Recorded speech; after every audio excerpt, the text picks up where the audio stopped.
महाराज जी, आपसे जानना चाहेंगे कि पूर्ण गुरु अर्थात सतगुरु की क्या पहचान है।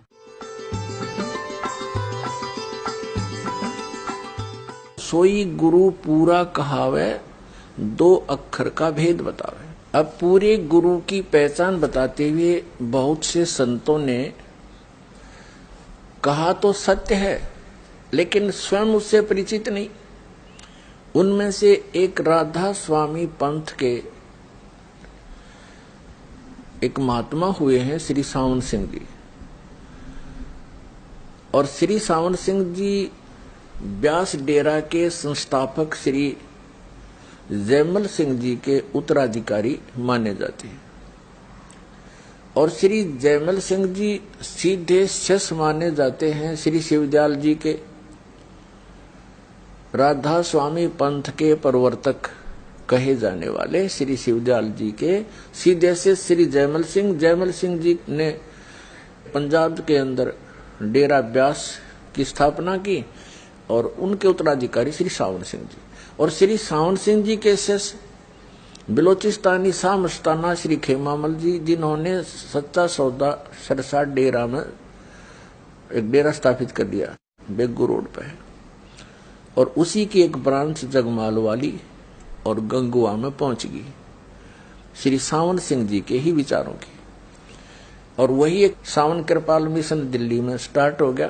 श्री कृपाल सिंह जी सावन सिंह जी के शिष्य थे।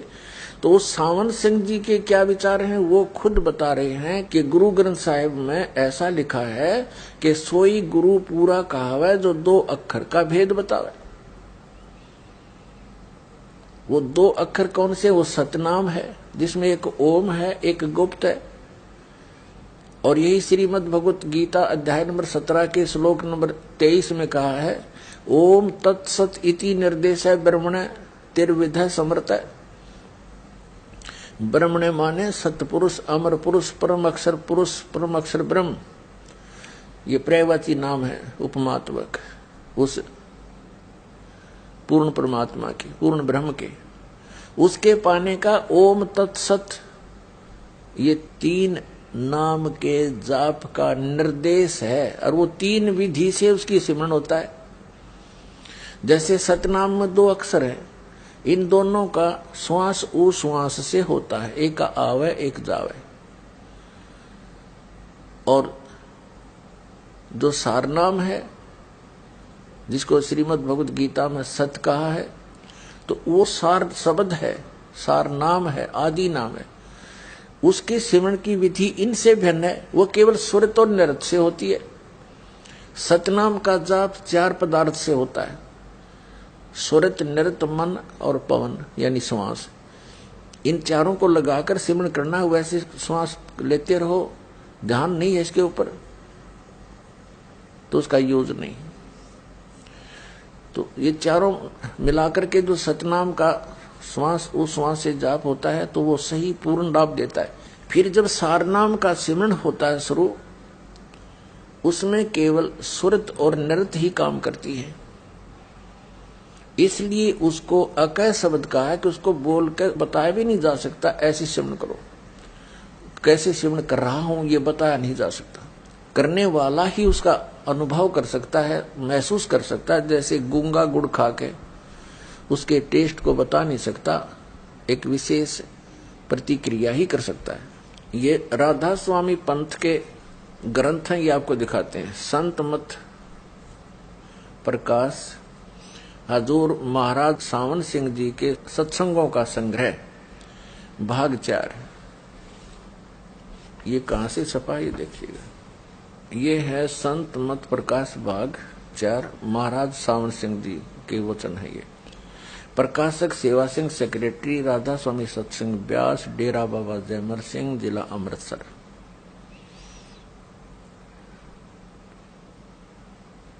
(1975) से छपती आ रही है। ये मुद्रक है Sartaj printing press, Tanda road, Joshi state, Jalandhar. अब देखिएगा 261 पृष्ठ पे, 261 पृष्ठ पे ये कोई वाणी है श्री शिवदयाल जी की। और खोलने चले हैं श्री सावन सिंह जी यह संसार सर है और जो अक्षर है वह ब्रह्म है। ये सर अक्षर, इस पे सारा खेल इन अक्षरों पर है। और तीसरा नी अक्षर, इनको पता नहीं इसके बारे में, वह ब्रह्म है। अक्षर को ये ब्रह्म कह रहे हैं और नी अक्षर पार ब्रह्म है। ठीक है, जब से यह संसार बना है इस महल दुनिया में गुजारा करते आ रहे हैं, किंतु अब गुरु की कृपा से आत्मा इस महल को छोड़कर सतलोक जा रही है। गुरु ग्रंथ साहिब में बड़े गहरे और गुप्त रहस्य हैं। एक स्थान पर आता है कि 52 अक्षर लोक तेरे, सब कुछ इनके माही। ये अक्षर खिर जाएंगे, वो अक्षर इनमें नाहे। आदि गुरु ग्रंथ साहिब में 340 पृष्ठ पे ये वाणी लिखी है। इसका अनुवाद किया है सावण सिंह जी ने। 52 अक्षर संस्कृत भाषा के हैं, शायद ही कोई ऐसी भाषा हो जिसके 52 अक्षर हो। इस संसार का सारा मामला 52 अक्षरों में आ जाता है। पिंड अंड का हाल तो 52 अक्षरों में आ गया। आगे 2 अक्षर और हैं जो पार ब्रह्म में है। इसके विषय में ग्रंथ साहिब में लिखा है। ये कहते हैं वो 2 अक्षर जो हैं, ये है तो सतनाम की तरफ संकेत। इन कख पता था नहीं मारे सट्टे, न को पार ब्रह्म मिलेंगे मरे पाछे। ये तो जीते जी सिमन करना इनका। आगे देखो, ग्रंथ साहिब का हवाला दिया है कि पार ब्रह्म है। इसके विषय में ग्रंथ साहिब में लिखा है इन 2 अक्षरों के बारे में। सोई गुरु पूरा कहावे, 2 अक्षर का भेद बतावे। ये सावण सिंह जी के विचार हैं। ये कह रहे हैं कि गुरु ग्रंथ साहिब में ये वाणी है नीचे की, इस पृष्ठ पे। सोई गुरु पूरा कहावे, 2 अक्षर का भेद बतावे। एक छुड़ावे एक लखावे, तो प्राणी निज घर को पावे। इन दोनों अक्षरों का भेद बता दिया। एक तो छुड़वावेगा इस काल से, ये इसकी मजदूरी है, ओम मंत्र है। और एक लखावेगा, दूसरा जो सतनाम का दूसरा मंत्र है वो पार नहीं कर सकता।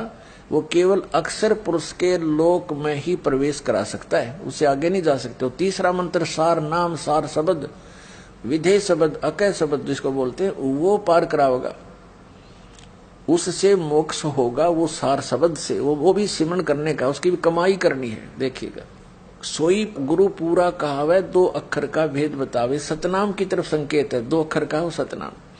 एक छुड़ावे, उन अक्षरों में थे एक ओम तो छुड़वाओगा। जैसे श्रीमद् भगवत गीता अध्याय नंबर 18 के श्लोक नंबर 66 में गीता ज्ञानदाता कहता है कि तू सर्व धर्मान परित्यज्यमाम एकम शरणम व्रज अहम तवा सर्व पापेभ्यः मोक्षामि मा शुच। ये कहता है कि मेरे सतर की जितनी धार्मिक क्रियाएं हैं, जैसे ओम नाम का जाप है, इसका ब्रह्म का यो काल है, सरपुरुष भी इसी को कहते हैं। ये केवल 21 ब्रह्मांड का मालिक है। कहते ओम नाम की कमाई मुझ में छोड़ दे, मुझे त्याग दे मेरे में। तब एकम शरणम व्रज, उस सर्वशक्तिमान परमेश्वर की शरण में जा, उस परम अक्षर ब्रह्म की में, फिर मैं तुझे सब पापों से छोड़ दूंगा, मुक्त कर दूंगा, तू चिंता मत कर। तो ये ओम नाम की कमाई हमने इस काल से छुड़वाएगी, ये इसको सौंपनी पड़ेगी।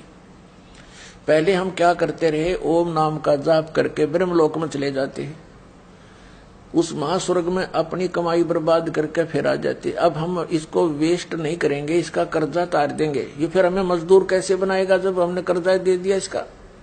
तो एक छुड़ावे एक लखावे। अब जो सतनाम का दूसरा अक्षर है, जो धर्मदास जी को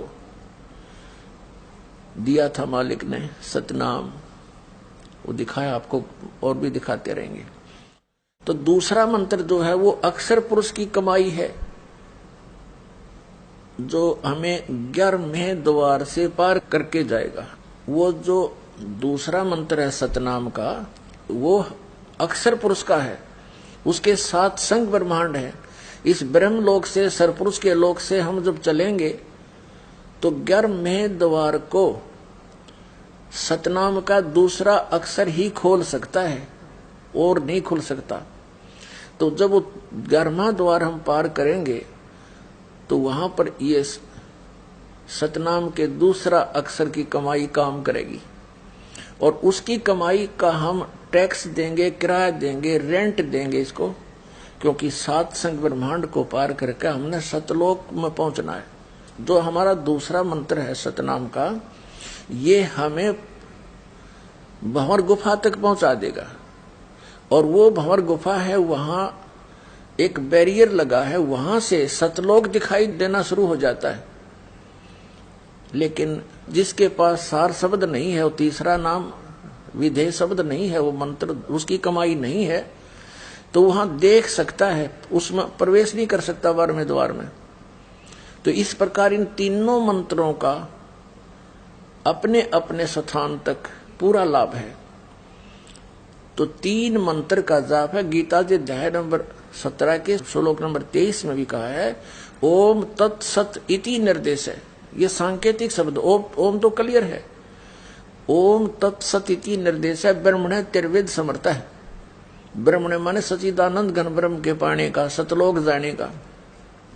लेकिन गीता ज्ञानदाता को इन 2 मंत्रों का पता नहीं। ओम तो सीधा है, इसलिए उसने 4थे अध्याय के 34वें श्लोक में कहा है कि जो ज्ञान परमेश्वर आकर बोलता है स्वयं, 4थे अध्याय के 32वें श्लोक में, 4थे अध्याय के 34वें श्लोक में श्रीमद् भगवद गीता में निर्णय करके दिया है कि एक ज्ञान परमात्मा स्वयं आता सतलोक से चलकर और वो अपने मुख कमल से बोलता है। वो तत्व ज्ञान है, वो उसकी वाणी, उसके मुख से निकली हुई वाणी, परमेश्वर के मुख से बोली हुई वाणी, वो तत्व ज्ञान है, वो सूक्ष्म वेद है। उस सूक्ष्म वेद को तू तत्वदर्शी संतों के पास जाकर समझ, वो बताओगे उन कोड वर्ड